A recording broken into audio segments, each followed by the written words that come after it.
Wow.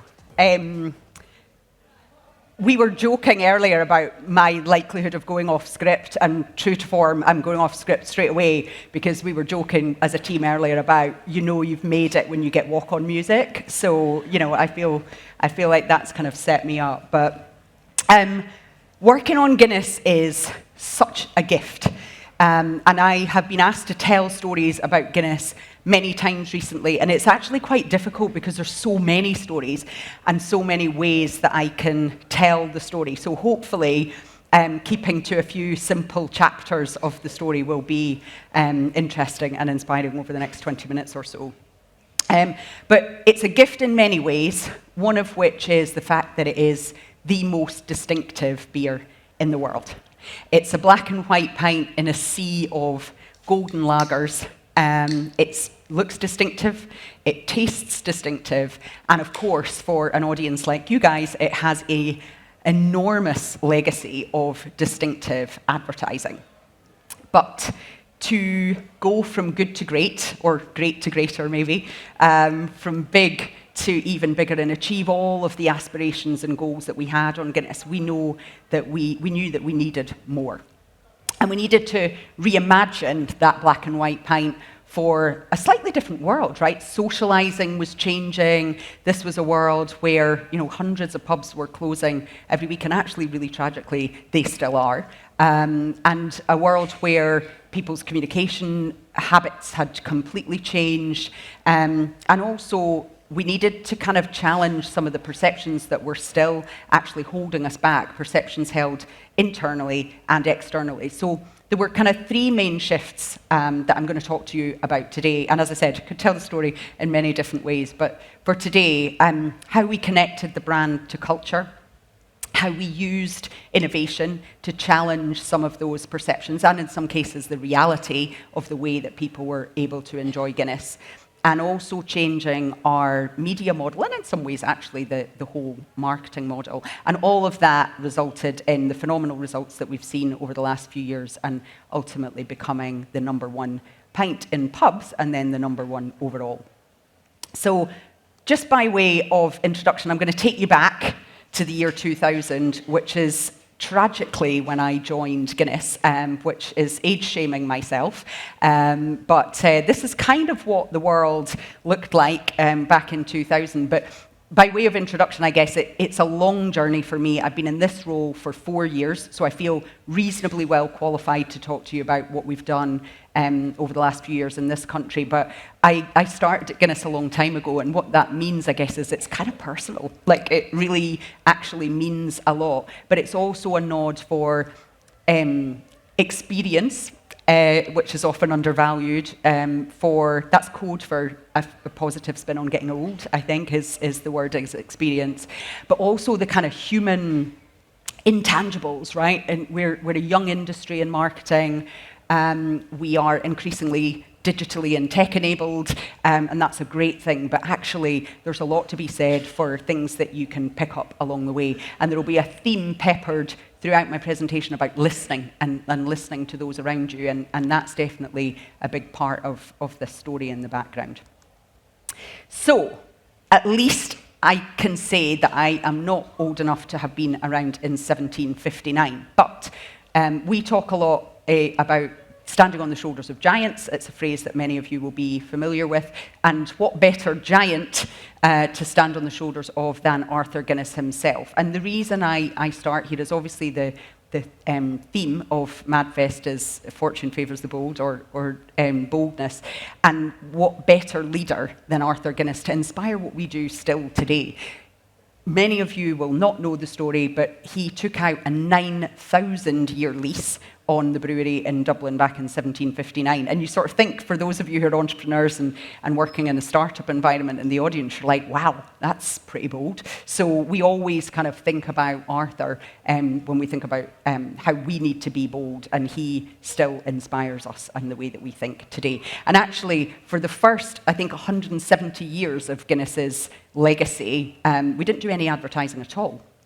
And then eventually the family decided, actually, maybe we'll do some advertising, but there was one condition, and that was that the quality of the advertising had to be at least as good as the quality of the beer. So it's quite a high bar. We still have a high bar today. When you're working on a brand and your boss was involved in the making of the ad of the century, Guinness Surfer, there's quite a lot of pressure to be successful in that space. So, on we come to the first shift and how the brand shows up in culture. And I think pictures speak a thousand words, actually, and it's brilliant to see the images here because as we think about the importance of culture, the theme, as I said earlier, there's a big theme here about listening, right? And I mentioned the Surfer ad earlier.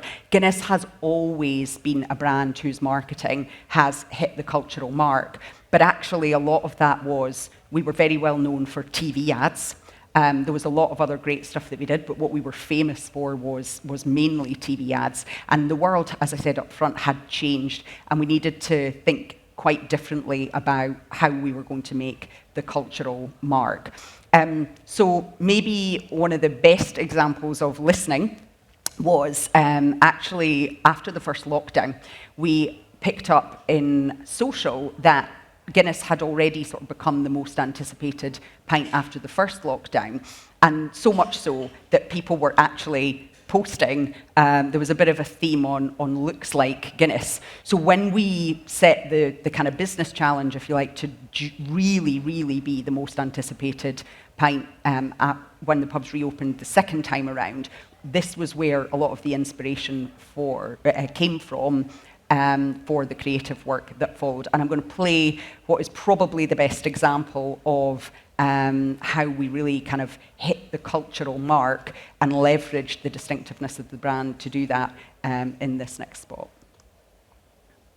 Maybe I didn't treat you quite as good as I should have. Maybe I didn't love you quite as often as I could have. Little things I should have said and done, I just never took the time. You were always on my mind. You were always on my mind. Still brings a wee tear to my eye, you know, thinking about that. One thing, again, going off script, that a lot of people don't know, and even our team at AMV are sitting in the audience here, and I don't even know if I've told you this, Nick, but we were under a bit of pressure at the time to choose a more upbeat track.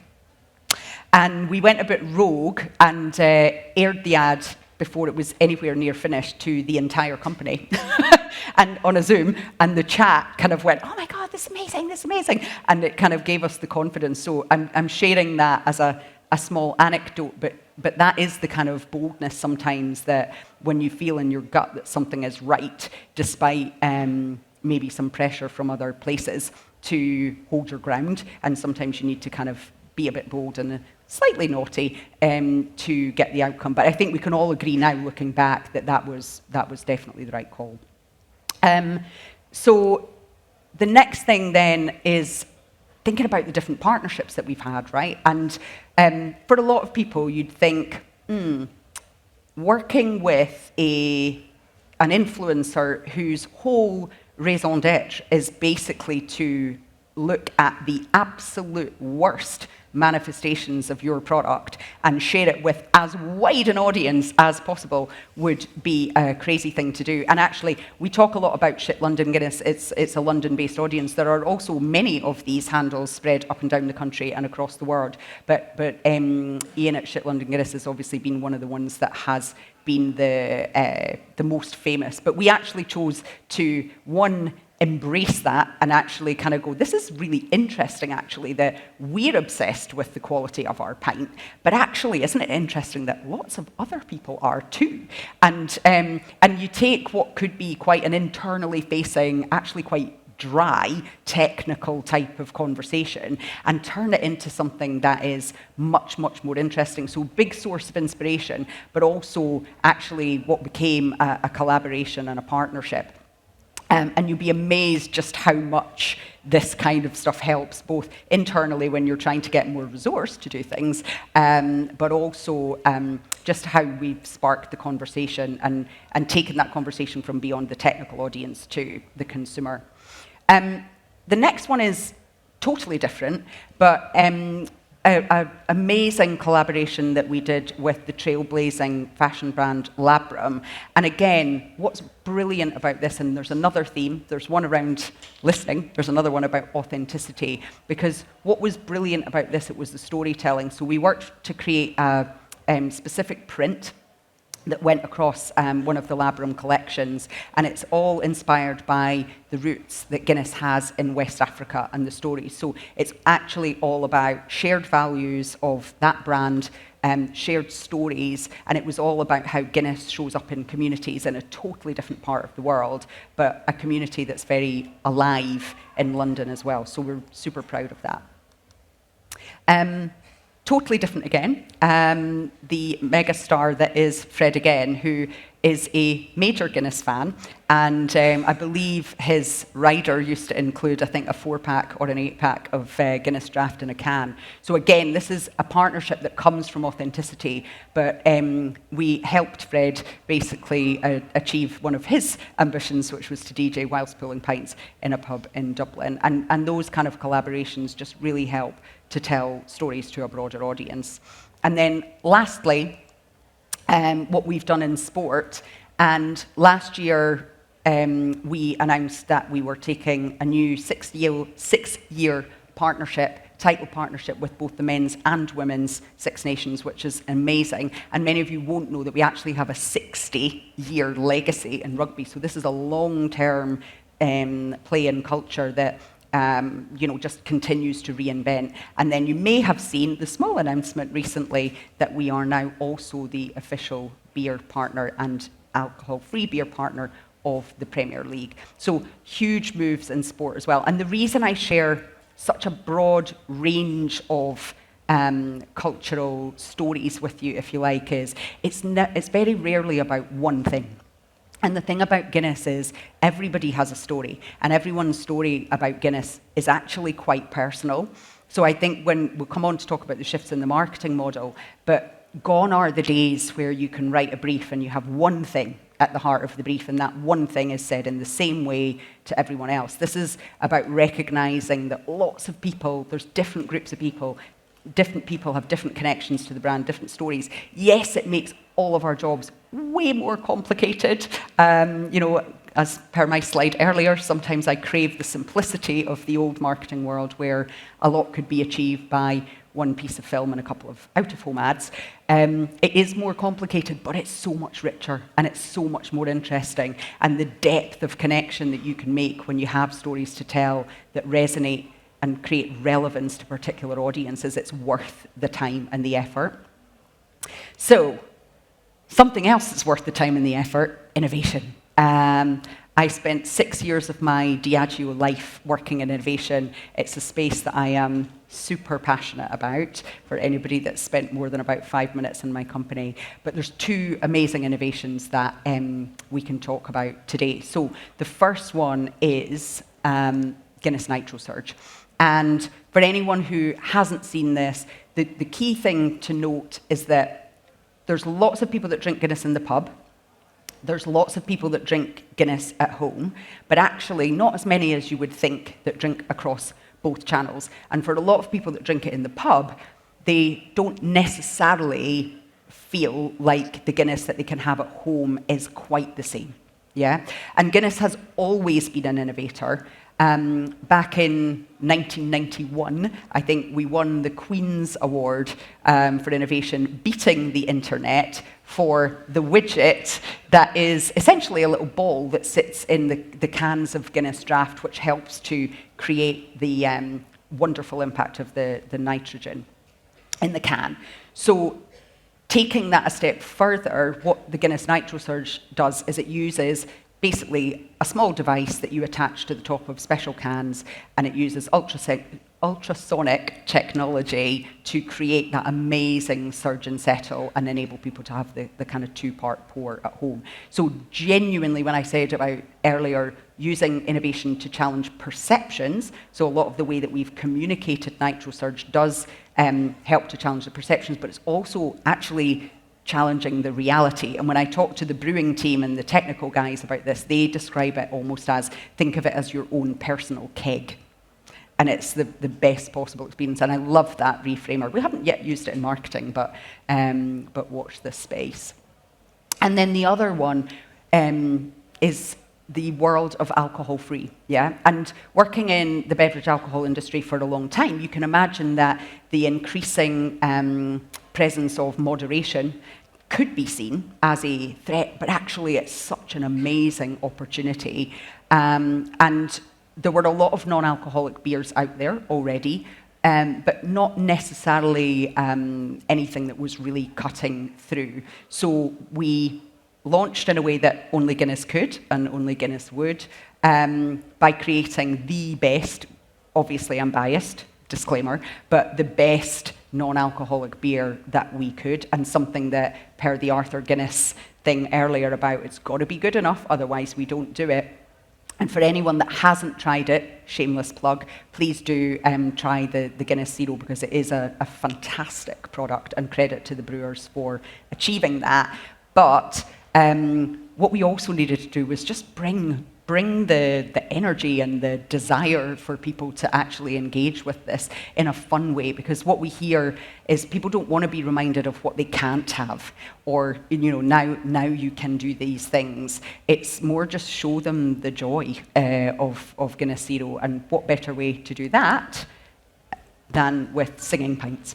And again, this is a great example, again, of leaning into culture, listening, staying close to what's happening, because this was a trend that was actually happening in pubs. People were using straws to blow faces to create this, and this was something that we'd seen online, which again then provides brilliant inspiration for great creative. And yeah, we love the singing pints. No sound today, but for anyone who hasn't seen this, it is to the tune of Bonnie Tyler's 80s anthem of Holding Out for a Hero. So I encourage you to check that out on YouTube later. And then, as I said, we're always innovating.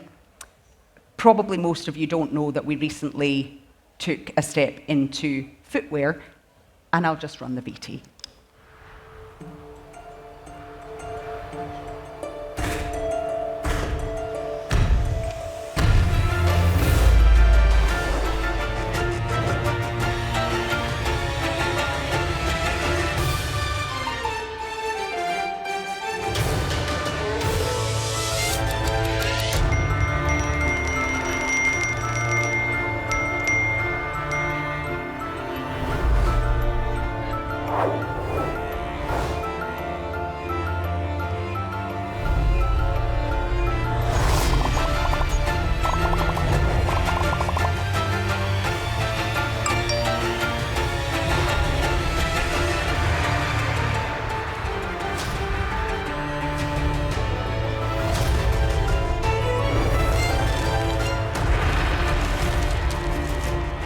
It actually makes imprints in the snow. That look like pints of Guinness. Esa es sin duda Guinness.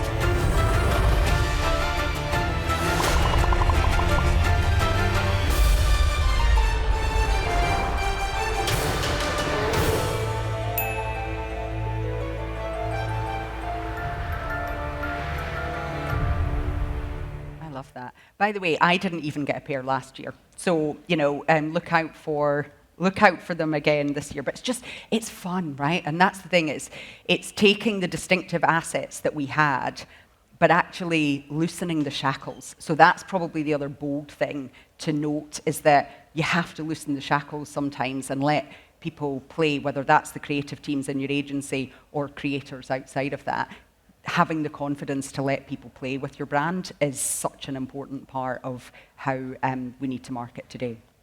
I'm conscious of time, so I'm going to rattle through the last one, which is how people thought about when Guinness was consumed and by whom was actually surprisingly narrow. And that's partly why I gave you the anecdote of how long I've been at Guinness, because it wasn't always like that. But we'd sort of become a victim in a way of our own activation calendar and become a little bit siloed in rugby and St. Patrick's Day. And those are great parts of our plan, but the beer category and how we grow within the beer category is so much bigger than that. So the summer conundrum, we were building great peaks and then sort of losing ground, both from a brand consideration standpoint, but also from a market share standpoint in the periods outside of those peaks. So enter summer. I will say now that the picture in the middle there, the surfboard, was the picture that spoke 1,000 words, because being able to just show that to people meant that it took away the pressure of having to sell to people why Guinness could win in summer and how people could win, how we could win in summer, that it somehow just made people go, of course we're doing Guinness in summer. So joking aside, I mean, such a great campaign. We were really, really proud of this, but it was about showing Guinness in a way that made sense, again, the distinctive brand assets, but in a super relevant way for summer. And then bringing that into the product as well. Again, the tilt was something that we were seeing people doing on social media and resurrecting one of the all-time great Guinness lines from the archive of Lovely Day for a Guinness. And that's a campaign that we're continuing to build on year after year. So last but not least, I think changing the marketing model, so much of how that's changed has revolved around social. I've talked a lot through the presentation on how we listen a lot and we get insights and we see how people are experiencing our brand in the real world that becomes inspiration for the rest of the campaign. It also helped us to make brave decisions about how we spread our investment. And, you know, for those that are more into the kind of strategic or business side of marketing, there's a lot of that part of the story as well that sits behind this, how we were able to fuel all of this and the bold decisions in actually pulling back on some of the key pillars and reducing investment in certain things to fuel investment in others, which may sound really easy, but I'm sure you all know when you've got a formula that seems to work, people can often be quite reticent to move away from that. And then, you know, the results have been phenomenal. I'm sure that's partly why I've been invited to talk to you today, but it just has been an incredible journey of sales growth, of penetration growth, of equity growth on the brand, and the best is definitely yet to come. And I'll end on one little personal anecdote because I'm aware that I'm out of time, but if that's the brand story, all about distinctiveness, changing the marketing model, using innovation to challenge perceptions, there's a personal anecdote here too, which is, yes, it's an amazing story, but I wouldn't be me if I didn't give you a slight insight into the non-shiny story, because it wasn't always easy. Not everything we did was right. We got some things wrong. We tried things. We were very honest about that. And I would say that Guinness, the values of Guinness have always been power, goodness, and communion. And we talk about that, the power and goodness of communion, a lot. And this is the ultimate story of that. It is one team, and I don't just mean my direct team, the teams at the agencies, all of the guys that go into pubs and check our quality, the people that make the beer, all of that. It's been a story of inspiring each other, listening to each other, pushing each other. And I think it really is a story of diversity and inclusion in the broadest sense of the world. And when we think about the creators piece that I talked about and allowing people to play with your brand, what better way to open up the aperture of people who love your brand than to actually see your brand through the eyes of others. And I think that is probably the biggest single reflection of this, is being open to hear and see and allowing those people to project the brand in a way that feels relevant for them, then makes that in turn more relevant to more people. Because if it's only your view and a narrow view of people, probably you're only going to appeal to a relatively narrow group of people. So be brave, open the brand up, listen to people around you, see what's happening. Culture is everywhere. So look at it, absorb it, be obsessed with it and think about how you can make those connections to your brand. But thank you very much for listening.